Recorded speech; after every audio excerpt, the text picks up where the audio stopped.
Resident doctors across England have begun another round of industrial action with some of the most visible picket lines forming outside St Thomas Hospital here in the capital in central London.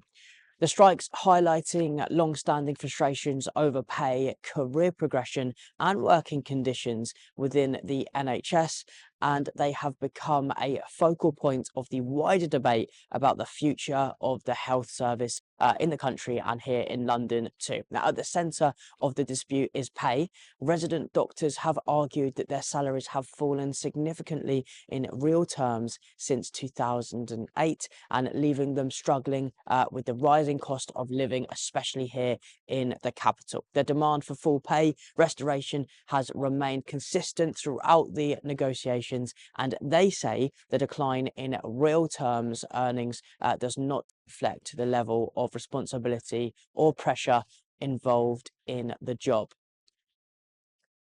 Pay is not the only issue driving the walkouts, though, but it is the most prominent. There is also ongoing frustration over career progression and the structure of early career training after graduating from university.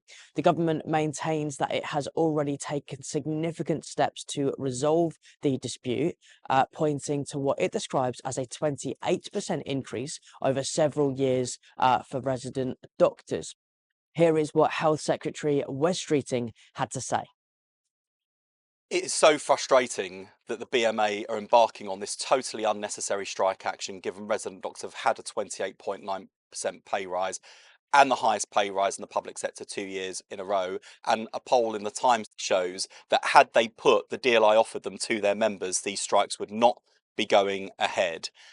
There are consequences for these strikes, as much as the BMA want to try and ignore them. It means disruption to patients despite our best efforts. And I don't take lightly the fact that people will be having appointments, tests, scans, and treatments delayed because of this irresponsible action. I think that's grossly unfair. That will also have an impact on NHS finances.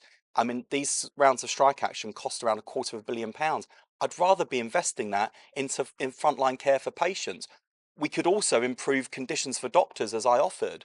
The more the BMA do this, the more they risk setting back the progress we're making. Progress that's seen waiting lists fall for the first time in 15 years, ambulances arriving 10 minutes faster this year than they did last year, and patient satisfaction rising with GPs.